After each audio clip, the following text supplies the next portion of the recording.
Les prairies naturelles sont des milieux très intéressants pour la biodiversité et elles ont aussi un rôle important pour les exploitations dans la constitution des stocks fourragers.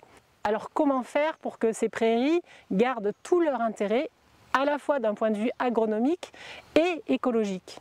Eh bien, on va commencer par s'intéresser à la vie du sol, à son fonctionnement et aux micro-organismes du sol. Alors, l'activité du sol, en général, et dans les prairies en particulier, il y a un certain nombre de paramètres à réunir, qui ont un ordre hiérarchique. Le premier au printemps, c'est la température. Tant que le sol est froid, il n'y a pas d'activité biologique suffisante pour que les plantes, les graminées en profitent. Une fois qu'il y a la température au printemps, il faut de l'air et de l'eau. L'obstacle numéro 1 dans les prairies permanentes, c'est la couche de feutrage. Cette couche de feutrage limite l'aération, limite l'infiltration de l'eau. Si on veut améliorer le fonctionnement des sols de prairie, le premier levier, c'est faire qu'il y ait un peu plus d'oxygène. Et pour qu'il y ait de l'oxygène, il faut passer un outil qui arrive à traverser cette couche de feutrage. Quand c'est moins mécanisable, on va essayer de scarifier les prairies, l'objectif étant de traverser cette couche-là. C'est une herse de prairie qui est vraiment destinée aux prairies permanentes principalement. Le but c'était pour nous, ça a été de trouver un outil qui nous permettait d'aérer le sol dans nos prairies où on pouvait pas travailler d'autre manière le sol. Il n'y a jamais de travail de labour ou quoi que ce soit dans ces prairies-là. Une fois qu'on a ces trois paramètres, température, air et eau, l'activité microbienne qui participe à la structuration du sol, elle a besoin d'une nourriture. Et cette nourriture, c'est un petit peu comme tous les animaux, c'est une ration alimentaire qui va être à base d'une source d'énergie, de matière organique assez facile à décomposer, et de matière organique qui amène aussi de l'azote, plutôt sous forme ammoniacale.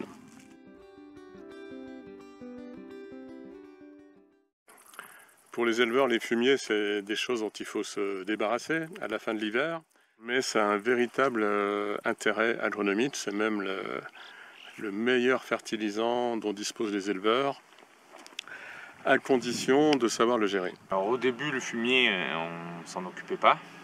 Il n'était pas bâché, il n'était rien du tout, et j'avais pas un compost, j'avais un fumier qui était resté quasiment tel quel. À l'époque, je mettais beaucoup d'engrais. Et en mettant beaucoup d'engrais, j'avais favorisé certaines espèces et diminué d'autres espèces.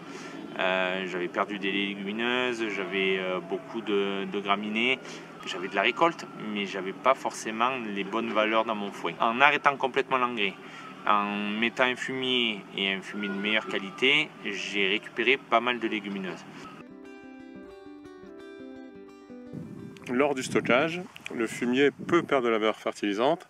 Le premier ennemi de la valeur fertilisante, c'est la pluie. Tous les tas qui vont prendre de la pluie pendant toute une saison, ils vont faire du jus. Et toute la valeur fertilisante au sens chimique, azote et compagnie, elle va se retrouver dans le jus. Et du coup, le tas de fumier aura beaucoup moins de valeur au sens fertilisant pour les cultures.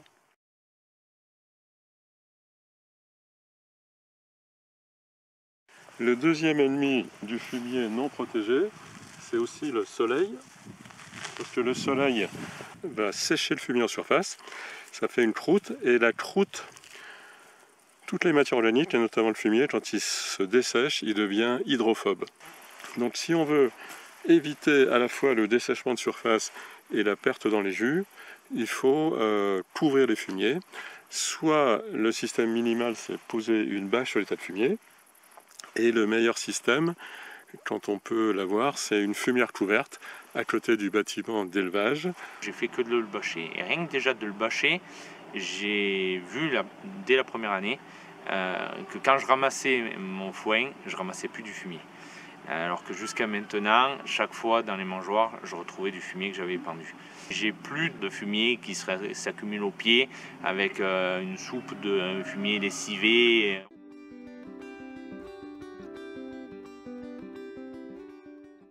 L'idéal du point de vue de la vie du sol, c'est lancer ce qu'on appelle le compostage. Le compostage, on va le conduire pour améliorer la valeur fertilisante, la valeur nutritionnelle pour les micro-organismes du sol, tout en évitant de perdre de la valeur fertilisante. Donc voilà, on a opté pour le compostage il y a 22 ans et là pour l'instant on en épand toutes les années sur toutes nos parcelles.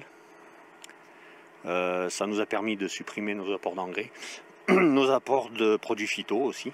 Alors le problème du fumier, c'est dès qu'on va le sortir de la bergerie ou de l'étable, le fait de le bouger, ça l'aère un petit peu, donc ça va déclencher un petit peu des fermentations.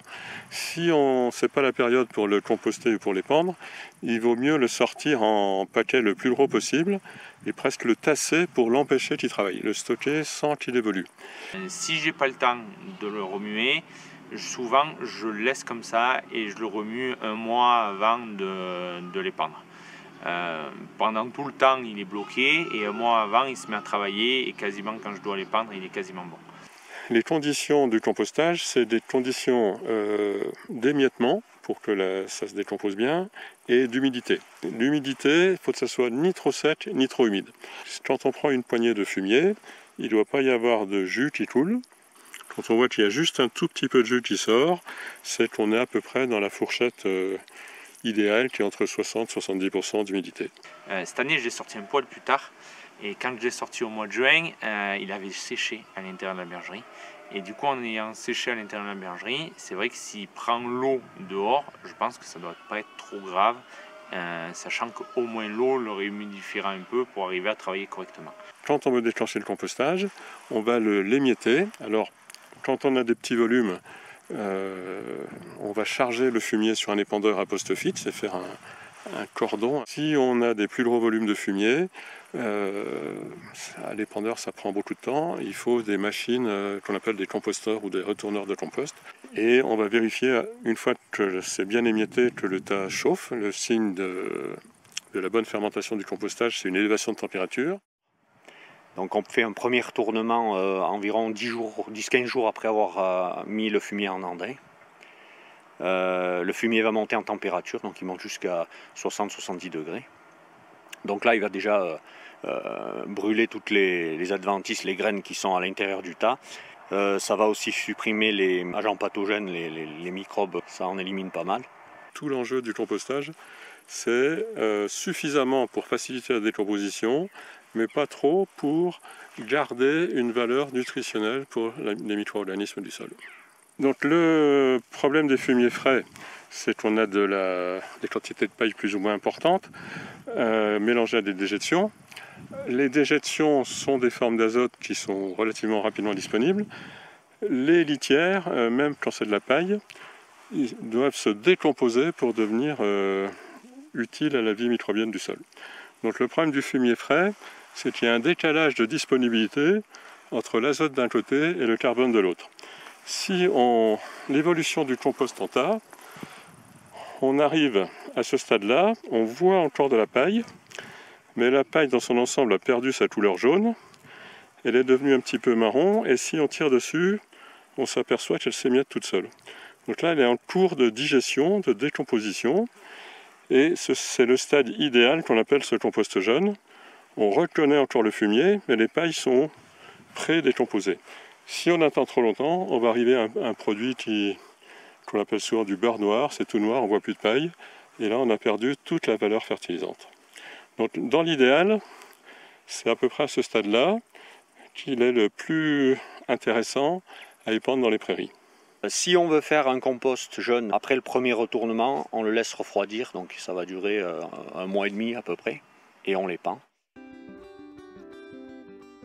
Les dates d'épandage utiles pour les prairies, ça va être avant tout en sortie d'hiver, avant le démarrage de l'herbe. Ça veut dire qu'il faut pouvoir sortir du fumier avant la fin de l'hiver, avant la mise à l'herbe.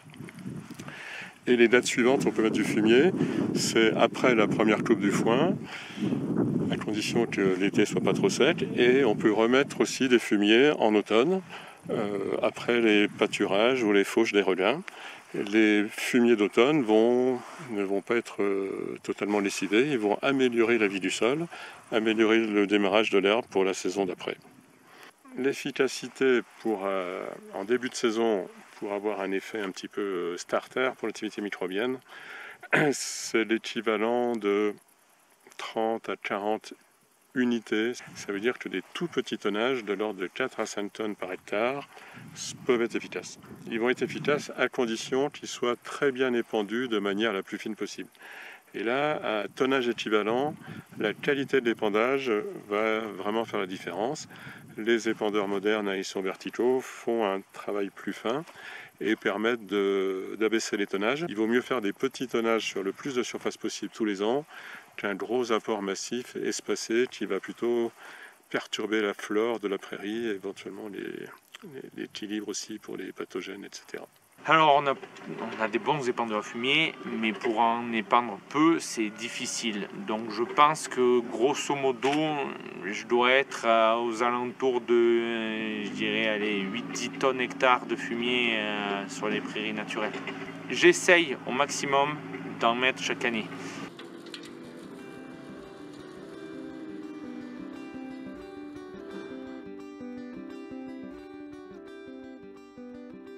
Donc le 5e paramètre après l'air, l'eau, l'énergie et l'azote, c'est le calcium. Le calcium, c'est le seul élément qui permet de neutraliser l'acide produit par les microbes.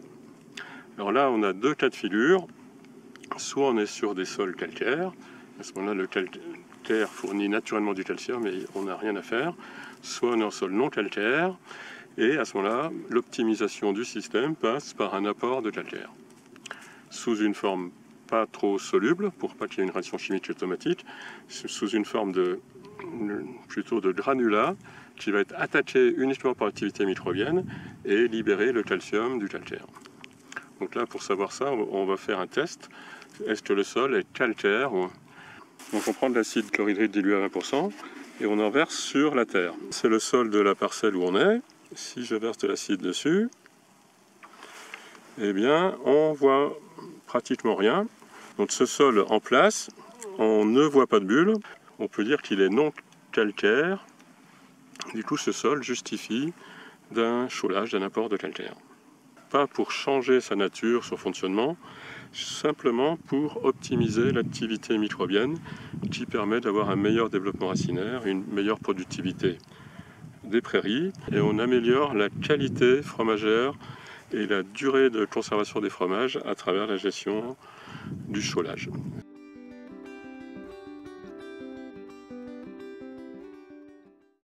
Tous ces conseils ne sont peut-être pas applicables dans toutes les situations.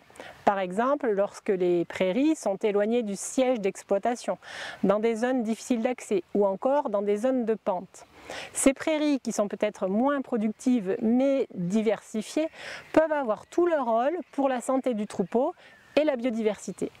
Dans la plupart des autres cas, en combinant une bonne gestion des fumiers, une aération du sol et si nécessaire un apport en calcium, on améliore le fonctionnement du sol, on améliore le fonctionnement de la prairie et on améliore la qualité de la flore.